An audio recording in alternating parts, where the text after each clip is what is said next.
Now for the core, we're going to do a basic crunch. This is a good exercise to start with for beginners because we have a full base of support underneath us. You can do this on any mat, you can do this at home, in the gym you don't need any equipment. So it's a good exercise for beginners, but it's something that people commonly do wrong. So to start, I'm going to have Mitch show some repetitions incorrectly. So what we see often, sometimes when people are doing crunches, we see their feet are very far in front of our glutes, and how their hands are set up, that their hands are behind their head, elbows hugging in, so that when they do a crunch, that it's almost as if they're pulling their head up. You see there's rounding in the cervical spine, the elbows are hugging in, so this is not good for your spine, and it's not really targeting the muscles like we want to. So I'm going to have Mitch pause and we'll reset. We'll get into a little bit better alignment.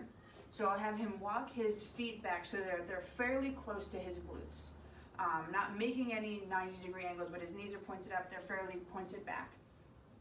And I'm going to have him set up his hands so that they can either be resting behind your ears or behind your head.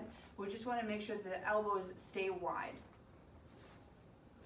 And before he does his first rep, I'm going to have him pre-contract his rectus femoris. So this is the preparation phase. So we want to make sure that before we start any reps that we're set up correctly. So for doing his first rep, I'll have him lift just his head and his arms and his upper back off of the mat. And as you can see, the range of motion is a lot smaller than what you would probably see. So we're only lifting the head, the upper back, and the arms off of the mat and slowly lowering back down. Each time before he comes up, he's going to pre-contract his abdominal muscles. He'll pause at the top, and that's what really helps to target the muscles right here. And he's slowly lowering back down.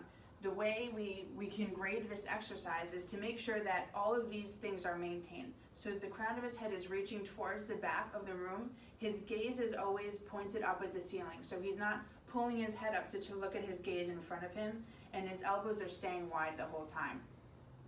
This exercise really helps to target all of the abdominals. So the rectus abdominis, which is that's those six-pack abs, the transverse abdominis, which are underneath, and the obliques, which are our sideways muscles.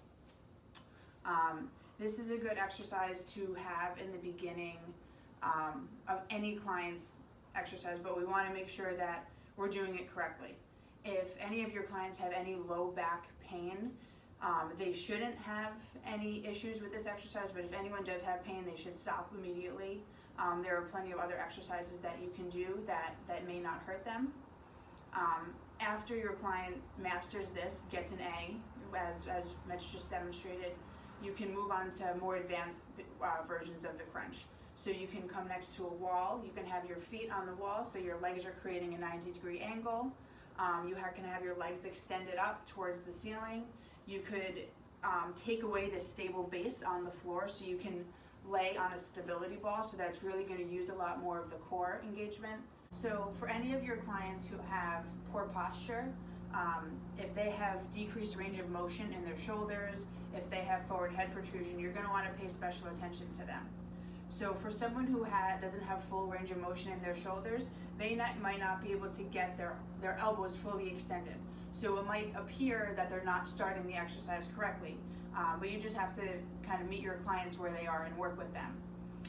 If your client has forward head protrusion where their chin is jutting forward, they're probably much more likely, as they're doing their repetitions, to extend their chin up and take it out of alignment. So it's our job to make sure that they're keeping alignment, they're not crunching their neck, and they're keeping their head reaching towards the back of the room.